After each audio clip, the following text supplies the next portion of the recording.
Assalamualaikum warahmatullahi wabarakatuh. Innal hamdalillah nahmaduhu wa nasta'inuhu wa nastaghfiruh wa na'udzu billahi min shururi anfusina wa min sayyiati a'malina. Man yahdihillahu fala mudilla lahu wa man yudlilhu fala hadiya lahu. Asyhadu an la ilaha illallah wahdahu la syarika lahu wa asyhadu anna Muhammadan abduhu wa rasuluh. Allahumma salli ala Muhammad wa ala alihi wa sahabatihi wa man sara ala nahjihi wa ihtada bi hadihi wa sanna bi sunnatihi ila yaumil qiyamah. Ya ayyuhalladzina amanu taqullaha haqqa tuqatih wa la tamutunna illa wa antum muslimun. Allahumma 'allimna bima yanfa'una wanfa'na bima 'allamtana wa zidna ilman wa tawfiqan wa alhiqna bis salihin. Amma ba'd, ma'asyiral muslimin jamaah salat subuh rahimani wa rahimakumullah. Alhamdulillah, pada kesempatan ini kita kembali melanjutkan majelis ilmu kita pada penjelasan kitab Taysirul Karimur Rahman fi Tafsir Kalamil Mannan. Dan alhamdulillah, pada pertemuan yang sebelumnya kita telah sampai di bagian akhir dari ayat yang terdapat di dalam suratul Hasyr. Dan di bagian akhir dari surah ini Allah Subhanahu wa taala menyebutkan beberapa nama-namanya yang terbaik dan mulia, dan melalui nama-nama tersebut kita bisa semakin mengenal roh kita, mengenal Allah Subhanahu wa taala. Karena pada setiap nama-nama Allah yang Allah miliki, maka secara otomatis itu menggambarkan sifat-sifatnya. Dan ketika kita mengenal nama Allah dan kita juga mengenal sifat-sifatnya, maka itulah yang menjadi sebab kita semakin mengenal Allah Azza wa Jalla. Di antara sifat di antara nama yang disebutkan pada ayat yang terakhir yang kita jelaskan, yaitu Al-Quddus, As-Salam, Al-Mu'min, Al-Muhaimin. Kita telah sampaikan bahwa Al-Quddus itu menunjukkan bahwa Allah Subhanahu wa taala terbebas, suci dalam arti terbebas dari segala bentuk kekurangan. Jadi semua yang Allah miliki daripada sifat-sifat itu adalah sifat-sifat kesempurnaan. Ketika disebutkan Allah Ar-Rahman Ar-Rahim, maka rahmat dan kasih sayang Allah itu adalah kasih sayang dan rahmat yang sempurna. Ketika disebut Al-Ghafur, yang Maha Pengampun, maka itu juga menunjukkan bahwa Allah Subhanahu wa taala memiliki sifat mengampuni, dan sifat itu adalah sifat yang sempurna.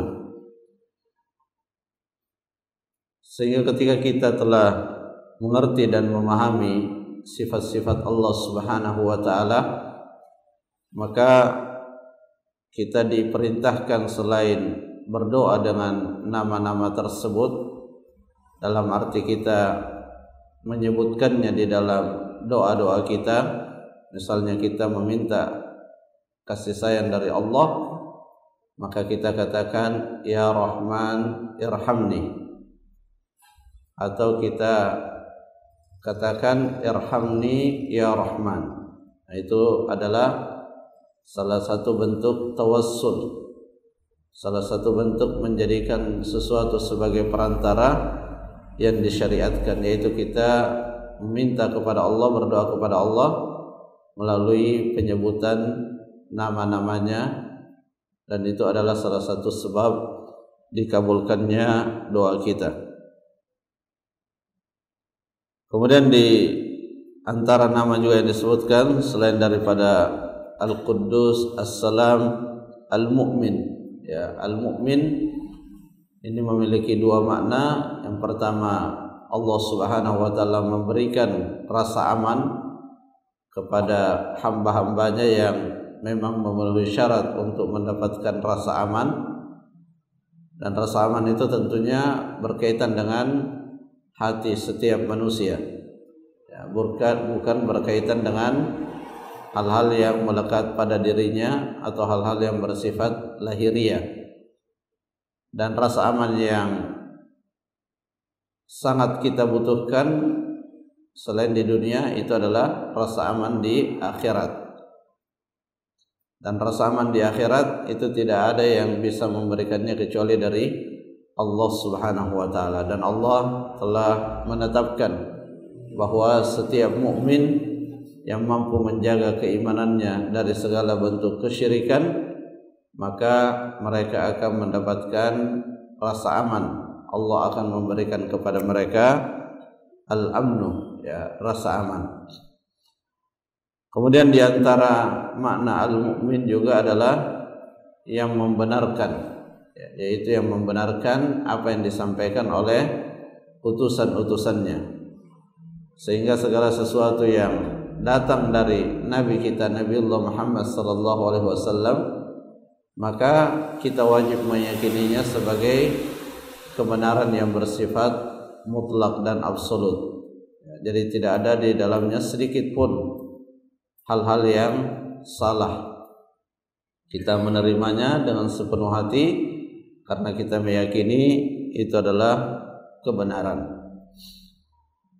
Kemudian al-mu'min, al-muhaimin, ya, al-muhaimin itu maknanya adalah yang mengetahui segala sesuatu yang tersembunyi. Mirip dengan makna ar-raqib. Jadi Allah Subhanahu wa taala mengetahui segala apa yang dilakukan oleh hamba-hambanya, mengetahui segala sesuatu yang terjadi di seluruh alam ini. Bahkan dalam Al-Quran dikatakan, wa ma tasqutu min waraqatin illa ya'lamuha. Ya, sampai-sampai daun yang jatuh itu Allah Subhanahu wa taala mengetahuinya, sehingga tidak ada yang bisa bersembunyi dari pengawasan Allah.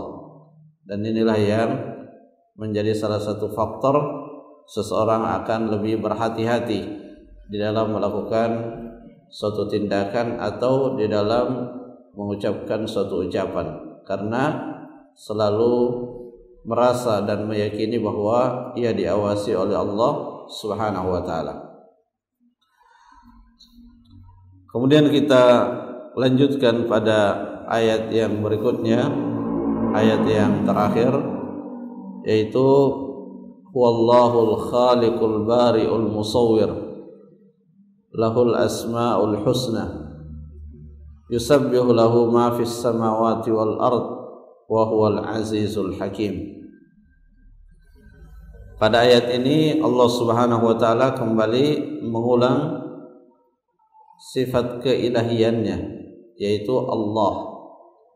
Dan kita sudah sebutkan bahwa makna daripada nama ini, jadi Allah mengulang kembali namanya Allah yang maknanya adalah yang disembah, satu-satunya yang benar dan berhak untuk disembah, dan tidak ada selainnya yang benar dan berhak untuk disembah.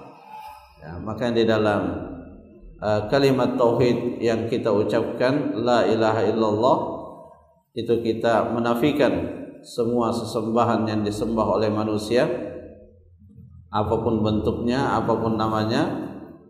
Dan setelah itu kita tetapkan, ya, bahwa hanya Allah satu-satunya yang benar untuk kita sembah. Dan semua nama-nama Allah Subhanahu wa taala yang disebutkan di dalam Al-Quran ataupun disebutkan di dalam Sunnah itu pada hakikatnya mengantarkan seseorang untuk mengakui bahwa dialah Allah satu-satunya yang benar untuk disembah. Ya, jadi kalau kita perhatikan setiap nama-nama Allah, Ar-Rahman, Ar-Rahim, Al-Ghafur dan semuanya, maka kesimpulan akhirnya adalah tidak ada yang benar disembah kecuali hanya Allah Subhanahu wa taala. Karena yang mengampuni Allah, yang memberi kasih sayang adalah Allah, yang mengatur Allah, yang menciptakan Allah, yang memberi rezeki adalah Allah. Kalau itu semua yang tadi kita sebutkan dan yang juga tidak kita sebutkan hanya Allah yang bisa melakukannya, maka secara logika kita tidak boleh kita menyembah kecuali yang memiliki sifat-sifat tersebut.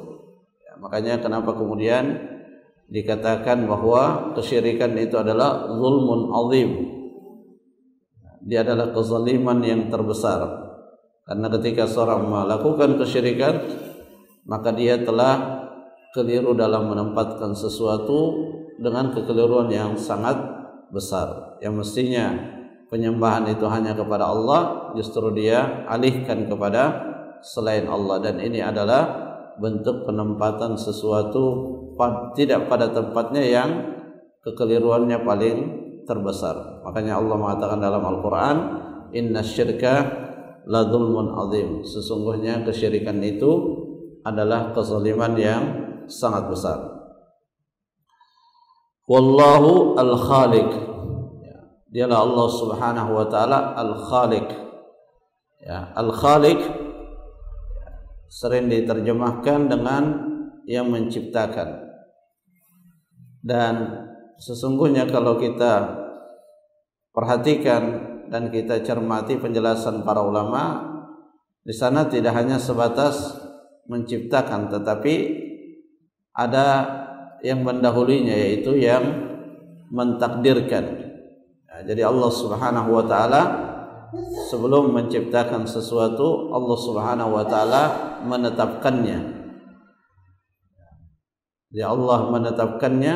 Jadi ada 4 tahapan, ya, ada 4 tahapan yang disebutkan dalam Al-Quran. Ada namanya al-ilm, ya, Allah mengetahui, kemudian Allah menetapkan berdasarkan apa yang Allah ketahui, kemudian Allah menciptakan, ya, Allah menghendaki dan Allah menciptakan. Ya, 4 hal itu yang termasuk unsur yang wajib kita imani berkaitan iman kepada qada dan qadar. Kita mengimani bahwa semua yang Allah ciptakan itu Allah telah mengetahui sebelumnya, Allah telah mentakdirkannya, dan Allah menghendakinya. Jadi Al-Khaliq, ya, sebagaimana juga disebutkan dalam tafsir Ibnu Katsir, itu adalah at-taqdir. Ya, jadi kalau disebutkan, jadi di sini ada 3 nama yang memiliki kemiripan, yaitu Al-Khaliq, Al-Bari, Al-Musawwir. Ketika disebutkan ketiga-tiganya secara bersamaan, maka Al-Khaliq di sini dimaknai dengan Al-Muqaddir, yang mentakdirkan, ya, yang menetapkan. Kemudian Al-Bari, yang menciptakan dari sebelumnya yang tidak ada. Makanya Al-Bari, meskipun ini hanya disebutkan dalam 1 ayat dalam Al-Quran, hanya pada ayat ini saja, tapi dia merupakan sifat yang tidak boleh, ya, sifat yang nama yang tidak boleh seseorang dinamai dengan nama ini, Al-Bari, ya. Jadi Al-Bari yang menciptakan sesuatu dari yang sebelumnya tidak ada. Kemudian Al-Musawwir, yang menentukan bentuknya. Jadi Allah takdirkan, Allah adakan sesuai dengan apa yang Allah takdirkan, dan Allah tentukan bagaimana, ya, bagaimana bentuk sifat pada ciptaan yang Allah Subhanahu wa taala ciptakan. Jadi disebutkan dalam ayat Al-Quran, fi ayyi syai'in, Allah Subhanahu wa taala menciptakan bahwa Allah membentuk makhluknya sesuai dengan apa yang Allah kehendaki. Jadi itu makna al-musawwir. Kemudian Syekh Sa'di rahimahullah mengatakan berkaitan dengan ketiga nama ini, beliau mengatakan wa hadhil asma'u muta'alliqatun bil khalqi wat tadbiri wat taqdir. Ini yang tadi kita sebutkan bahwa ketiga nama ini berkaitan dengan penciptaan, penetapan, dan juga berkaitan dengan pengaturan. Wa anna dzalika kullahu qad infaradallahu bihi lam yusyarikhu fihi musyarik. Dan bahwasanya pada nama-nama yang kita sebutkan yang di dalamnya terkandung sifat-sifatnya itu adalah hal-hal yang merupakan kekhususan Allah, tidak dimiliki oleh selainnya. Dan ini sesuatu yang sangat penting dalam permasalahan tauhid, dalam permasalahan akidah, yaitu kita mengetahui hal-hal yang khusus hanya dimiliki oleh Allah. Karena disinilah yang akan menjaga diri kita, menjadi faktor kita terjaga dari kesyirikan. Karena hakikat daripada kesyirikan itu adalah meyakini kekhususan Allah ada pada selain Allah. Jadi ketika misalnya yang sering terjadi kesyirikan di tengah masyarakat itu adalah mengetahui perkara yang gaib. Mengetahui perkara yang gaib itu adalah kekhususan dan hanya dimiliki oleh Allah. Sehingga ketika kita meyakini ada selain Allah yang juga mengetahui perkara yang gaib, maka disitulah kita terjatuh di dalam kesyirikan. Ya, maka kita berhati-hati kepada orang-orang yang kemudian bisa terlihat pada dirinya sesuatu yang luar biasa, atau dalam bahasa mudahnya memiliki kesaktian. Nah, kadang ketika dia sudah memiliki keluarbiasaan, maka terkadang menyampaikan perkara-perkara yang gaib. Nah, maka jangan sampai karena kesaktian yang ada pada dirinya lalu kita yakini bahwa benar dia mengetahui perkara yang gaib. Allah sudah menetapkan bahwa perkara gaib itu tidak diketahui kecuali hanya oleh sebahagian utusan-utusannya. Itu pun tidak semua perkara gaib diketahui oleh para utusannya, hanya perkara-perkara yang Allah beritahukan kepada mereka. Makanya di dalam Al-Quran ketika Allah menceritakan tentang nabinya, Allah berfirman, "Lau kuntu a'lamul ghaiba lastakthartu minal khair." Ya, Nabi mengatakan sebagaimana diceritakan oleh Allah, sekiranya aku mengetahui perkara-perkara yang gaib, maka akan lebih banyak lagi kebaikan yang aku lakukan. Ya, jadi penting untuk kita mengetahui kekhususan-kekhususan yang dimiliki oleh Allah, agar jangan sampai sesuatu yang mestinya dikhususkan hanya kepada Allah tetapi juga kita yakini ada pada selain Allah Subhanahu wa taala. Lahul asmaul husna. Ya, Allah Subhanahu wa taala pemilik nama-nama yang terbaik, dan nama-nama Allah itu sangat banyak. Ya, nama-nama Allah sangat banyak. Seperti yang disebutkan dalam hadis yang sahih, ya, dalam satu doa yang diajarkan oleh Nabi kita Nabi Allah Muhammad SAW, Allahumma inni as'aluka bikulli ismin huwalak. Aku berdoa kepada Engkau dengan seluruh nama-nama yang Engkau namai dirimu dengannya. Sammaita bihi nafsak. Ya, Engkau menamai dirimu dengan nama-nama itu, au anzaltahu fi kitabik. Dan sebagian daripada nama-nama itu Engkau sebutkan di dalam kitab yang Engkau turunkan. Au 'allamtahu ahadan min khalqik, atau mungkin tidak disebutkan di dalam Quran, tidak disebutkan dalam hadis, tetapi Engkau ajarkan kepada salah seorang dari hamba-hambamu. Au ista'tharta fi ilmil ghaibi indik, atau ada nama-nama Allah yang tidak engkau beritahukan kepada siapapun dan hanya engkau yang mengetahuinya. Dari hadis ini kemudian para ulama menyimpulkan bahwa nama-nama Allah itu adalah nama-nama yang tidak terhitung jumlahnya. Hanya saja disebutkan bahwa ada fadilah untuk 99 nama Allah yang disebutkan dalam Al-Quran dan Sunnah. Jika kita mampu memahaminya dan mengamalkan sesuai dengan makna yang ada di dalamnya, maka Allah Subhanahu wa taala menjanjikan bagi kita surga. Tapi penyebutan 99 itu tidak dalam arti membatasi bahwa nama Allah hanya itu saja. Tetapi satu prinsip yang harus kita jadikan sebagai pegangan, bahwa kita tidak boleh menetapkan dan menisbatkan suatu nama kepada Allah, demikian pula sifat, kecuali apa yang ada di dalam Al-Quran atau ada di dalam hadis-hadis yang sahih. Kenapa? Karena nama-nama Allah dan sifat-sifatnya itu termasuk bagian dari hal-hal yang bersifat ghaib, dan semua yang bersifat ghaib itu tidak bisa ditetapkan kecuali berdasarkan wahyu, berdasarkan ayat atau berdasarkan hadis. Maka kita tidak mungkin menetapkan oh ini nama Allah, sementara dicek dalam Al-Quran atau dalam sunnah yang sahih kita tidak temukan nama itu. Atau seseorang menisbatkan kepada Allah Subhanahu wa taala suatu sifat tetapi tidak ditemukan di dalam Al-Quran, tidak juga ditemukan di dalam sunnah, ya, maka tentu kita tidak bisa menetapkannya, apalagi meyakininya bahwa itu adalah bagian dari nama dan sifat Allah Subhanahu wa taala. Karena prinsipnya bahwa yang paling mengenal Allah adalah Allah, dan yang paling mengenal Allah setelah Allah itu adalah Rasulullah. Sampai di situ saja. Sehingga sumber dan referensi untuk mengetahui nama dan sifat Allah itu hanya Allah dan Rasulnya melalui Al-Quran dan sunnah-sunnahnya.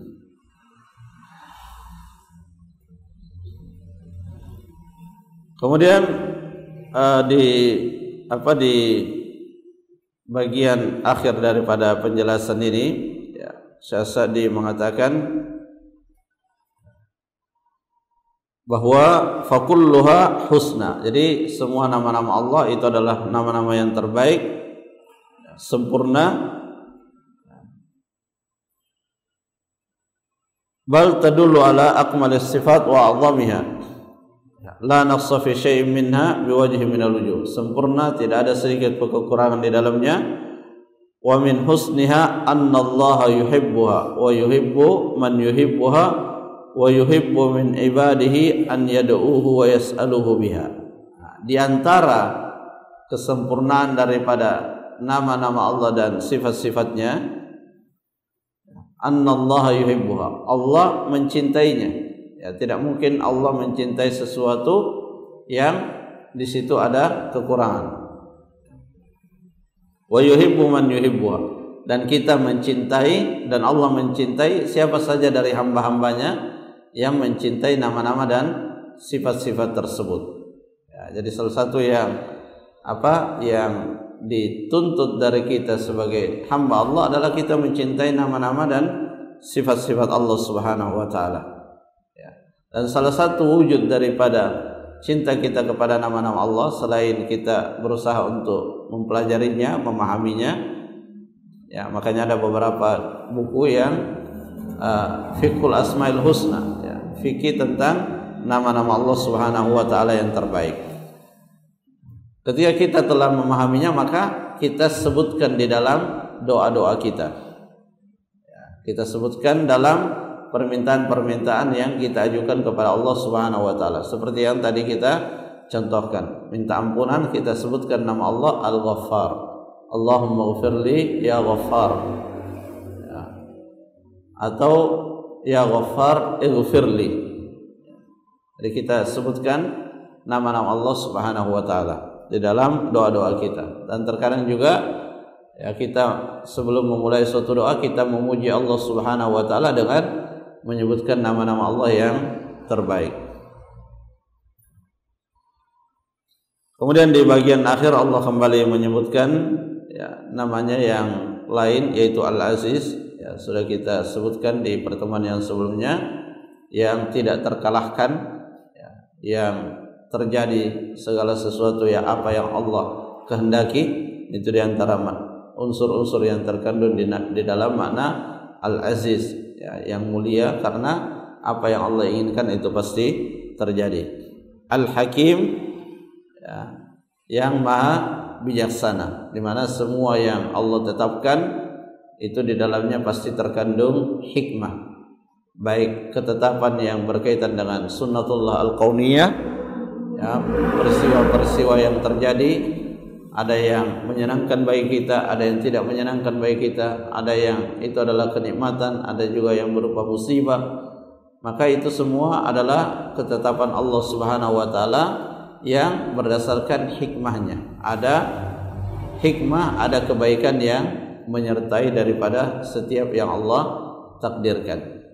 Dan juga hikmah yang terkandung di dalam ketetapan-ketetapan yang bersifat syar'iyah, ya, perintah-perintah dalam agama, larangan-larangan dalam agama, itu di dalamnya pasti terkandung hikmah. Dan itu yang menjadi salah satu pokok keyakinan kita, bahwa ketika Allah memerintahkan sesuatu, maka kita yakini bahwa di dalam perintah tersebut terkandung kemaslahatan. Ketika Allah melarang dari sesuatu, maka kita juga meyakini hal itu dilarang karena di dalamnya terdapat mudarat dan mafsadat. Ya, sehingga dengan keyakinan ini kita menjadi tenang terhadap segala apa yang Allah perintahkan dan apa yang Allah larang. Ya, Allah merintahkan sesuatu, ya, kita menyikapinya dengan keyakinan bahwa pasti di situ mengandung kemaslahatan. Allah melarang dari sesuatu, kita juga terlebih dahulu meyakininya bahwa pasti di situ ada keburukan bagi manusia. Sehingga apapun perintahnya, apapun larangannya, tidak ada yang kita ucapkan kecuali mengatakan sami'na wa ata'na. Kita dengar dan kita taat, dan kita jauhkan dari unsur-unsur menolak apa yang menjadi ketentuan dan ketetapan Allah Subhanahu wa taala. Baik, mungkin ini yang bisa disampaikan, semoga bermanfaat. Wallahu taala alam bisawab. Subhanakallahumma rabbana wa bihamdik, asyhadu an la ilaha illa anta, astaghfiruka wa atubu ilaik. Assalamualaikum warahmatullahi wabarakatuh.